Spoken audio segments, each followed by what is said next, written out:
Well, this is Cecil Xavier, and we are joining you tonight on a very, very sad note. One that is not necessarily the most pleasant, but we're here. I'm sure you guys all heard the news, but about a legend dying today, about a legend of geekdom, and yeah, I had no other way of processing it other than grabbing a few friends and sitting down and trying to talk about it because it's a bit weird. Kind of having somebody that, I've known for, well, I say I've known of, since I was a kid. If you haven't heard the news, Mr. Stan Lee died today, 95 years old. And I don't know. There's not really another way I could really describe what I'm feeling right now. But thankfully, these two guys joined me tonight so that I could bounce some things off of them and hear what their memories were of it too. But Daymok, how you feeling tonight, man? Well, kind of a shitty day, so I don't know how to feel today. Yeah, I hear you there. And we got D from Microbrew Gamers. D, how you feeling, man? Feeling alright. I mean, a little bummed. I mean, obviously with the news. I've been a fan since I was a kid. My dad introduced me to all those comic books by Stan Lee, and I've been a fan since I was knee-high to a grasshopper. Yeah, well, all I can say at first is, here's one's for you, Stan. You had a great run.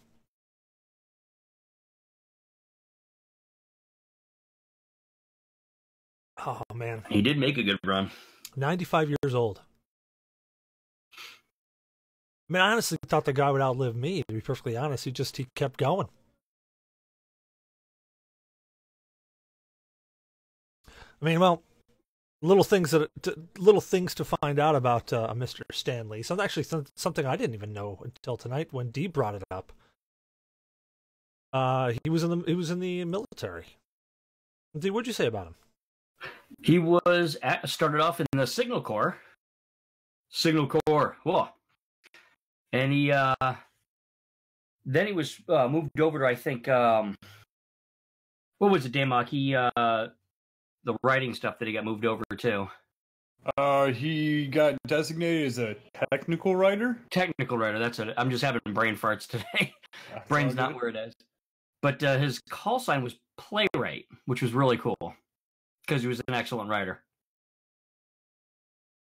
Yeah, and that's actually what I was in the Army, was Signal Corps. So that's really nice to see a fellow vet, of course. And the day before was obviously Veterans Day, and he really wished every veteran a nice, happy Veterans Day. And he did a really good job of writing out a nice tweet. So, and it was so bumming to say, "Oh, awesome, happy Veterans Day, Stan." And then the next day is the dude's gone. I never did get to really officially meet him and talk with him, but I bumped into him twice at a Comic-Con, but it seemed really nice.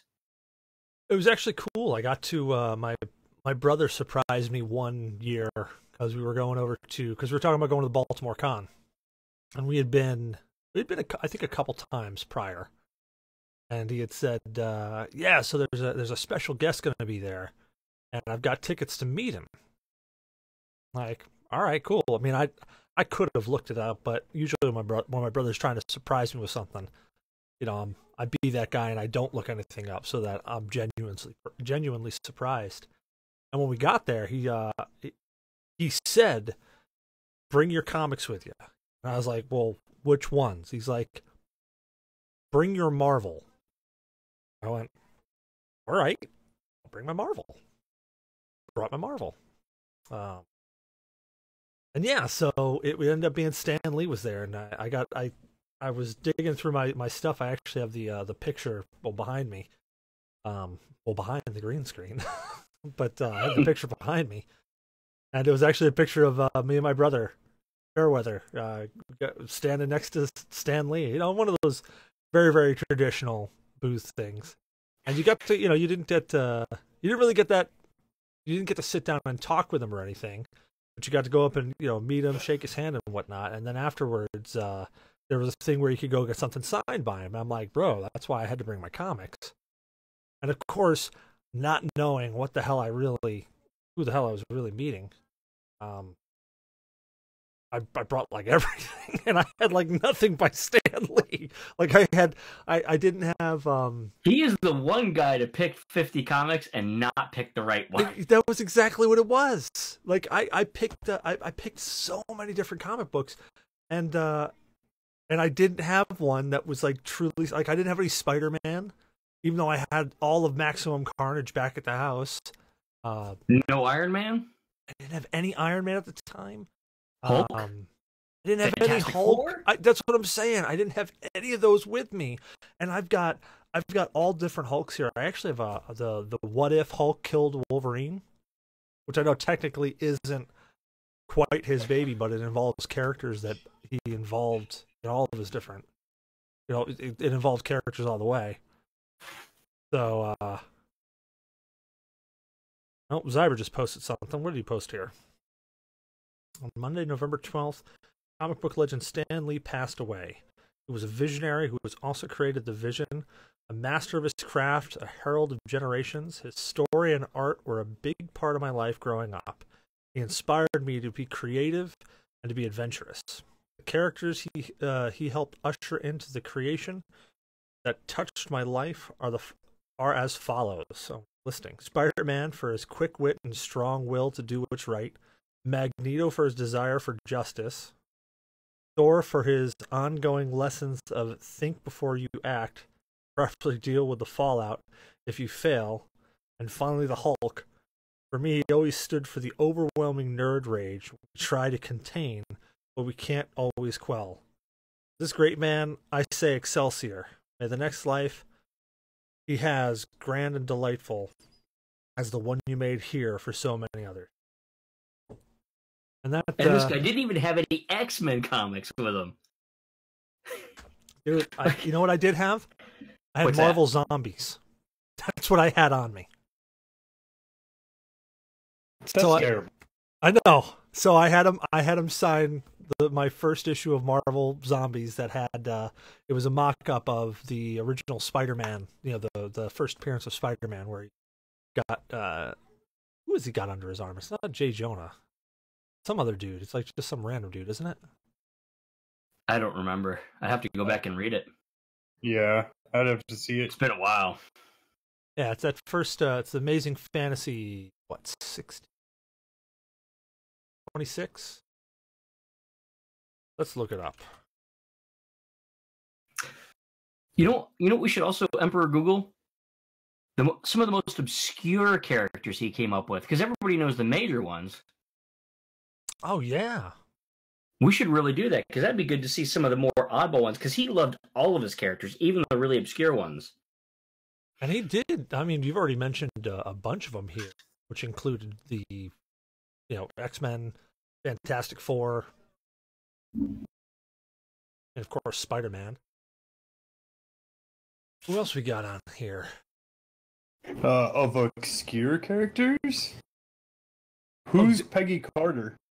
Peggy Carter, wasn't she from Captain America? Like the original, like back in Captain America's day? I have to look it all up, but I have a list of every single character that he's done. Thank you to Wikipedia. That sounds about right. Yeah, Peggy Carter. It was Steve Rogers' fling. The agent Peggy Carter. Absorbing Man. Okay. Yep. Credit Absorbing Man. Yeah. I mean, there's just a huge list, and I loved Marvel growing up, and it was great, but it was more X-Men for me, and a little bit of Avengers, but I mean, old Avengers. My uncle gave me a collection of books that, I mean, years and years and years ago when I was 13. And it was the old original Iron Man comics all collected for the Avengers. Big, thick book. And it was like, Iron Man was his suit. his iron suit was like clothing, regular clothing, and he had to pull on his cloth boots, and then they became hard as iron. Really original, Wow. crazy shit.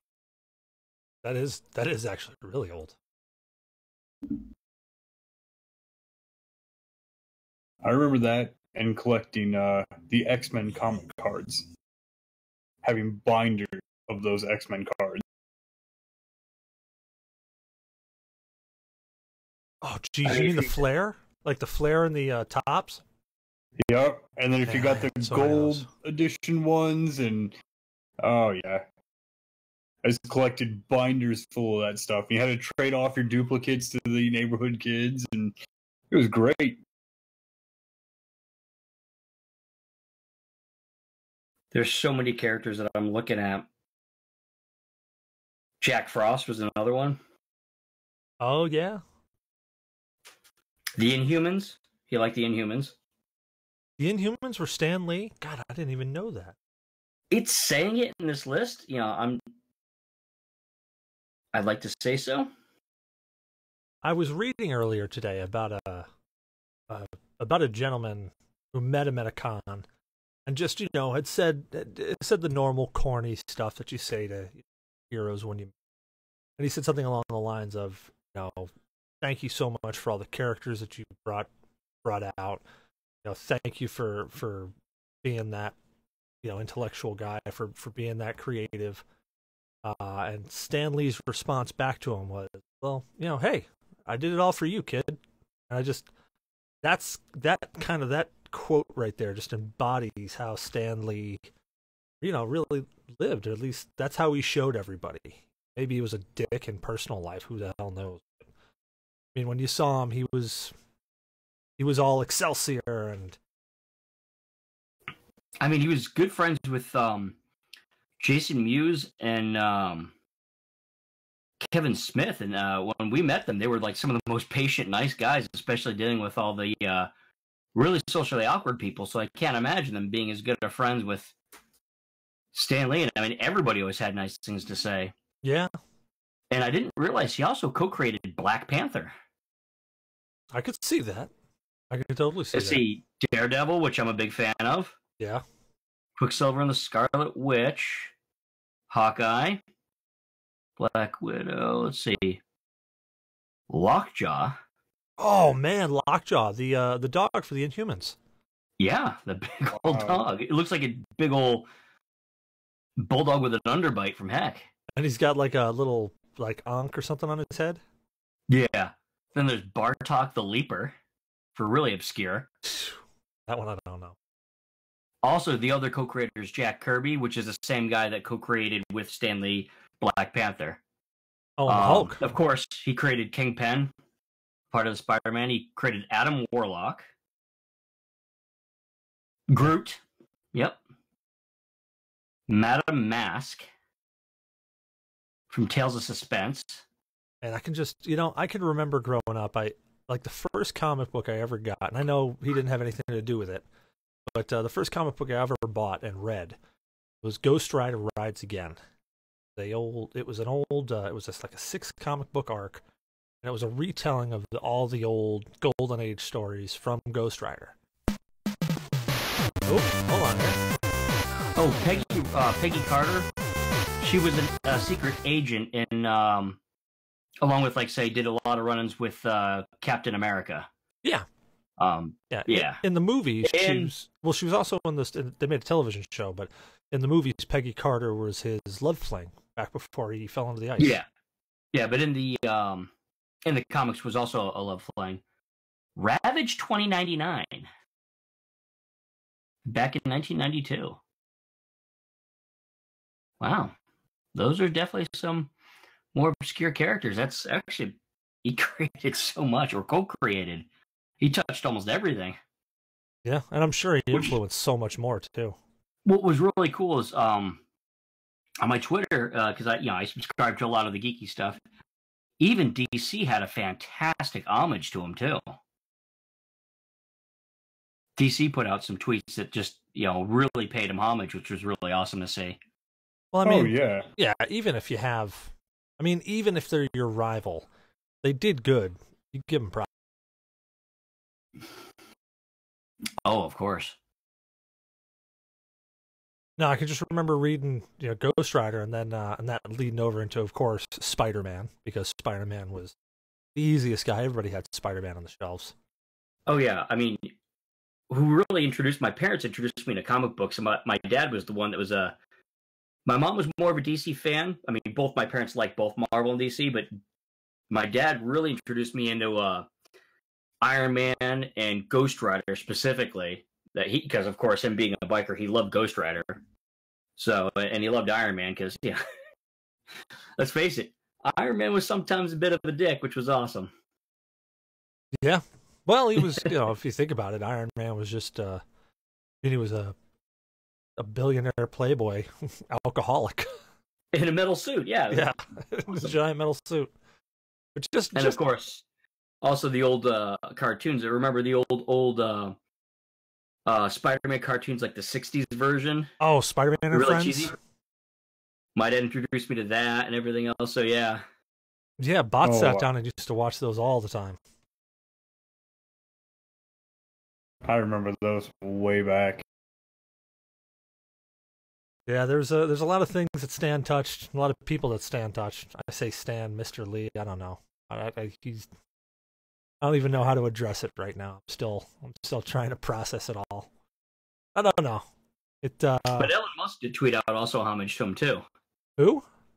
Elon Musk. Yeah, Elon Musk. Elon Musk, sorry.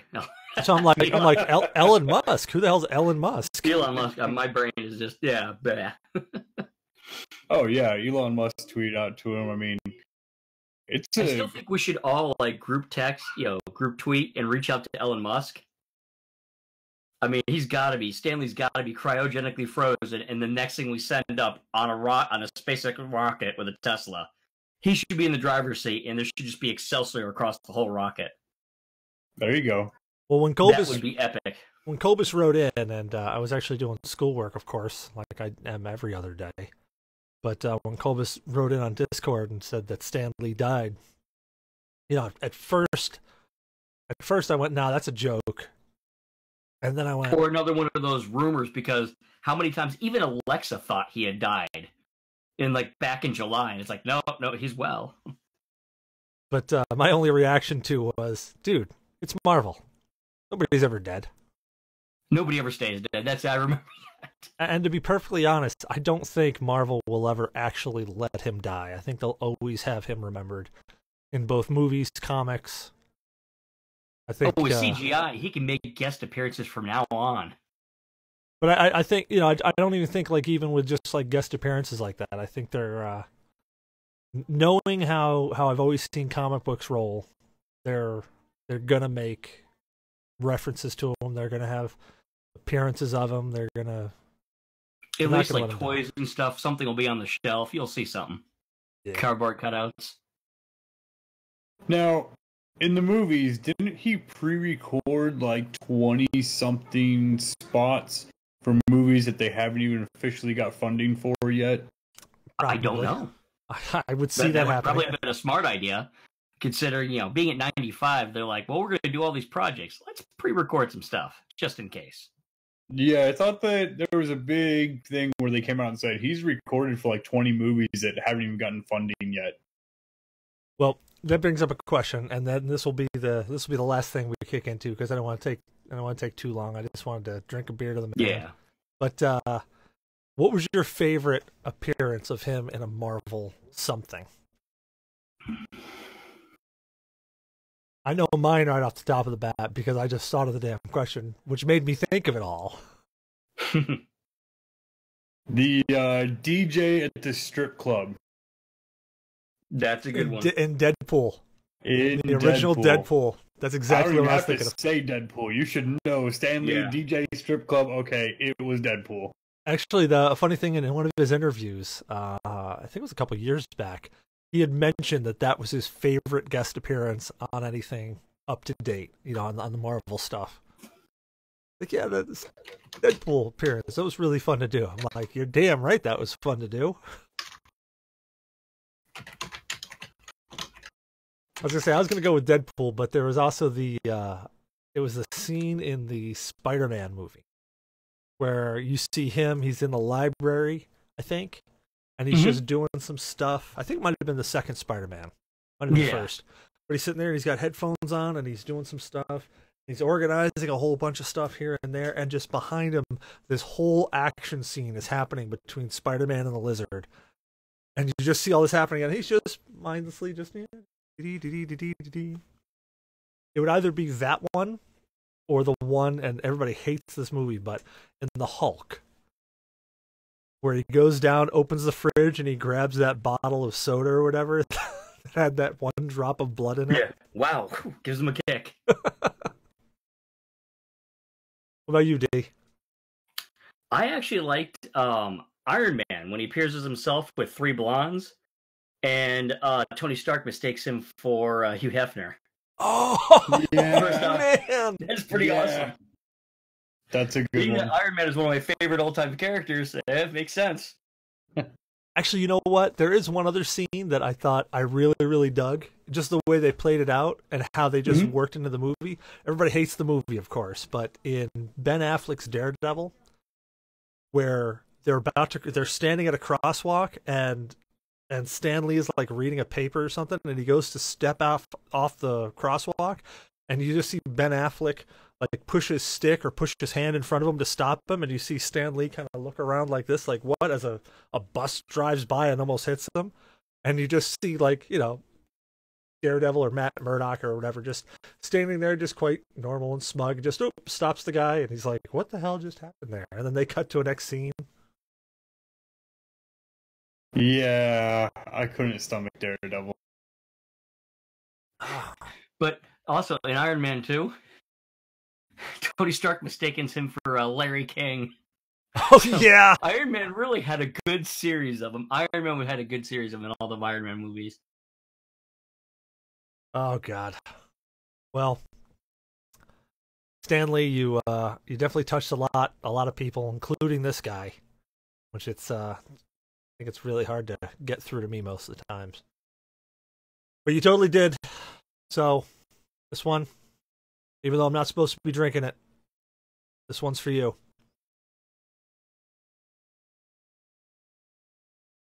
Thank you guys for joining me for this moment of true sadness.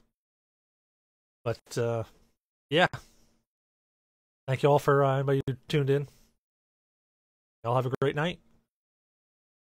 Prost. Yeah, I got beer to finish, and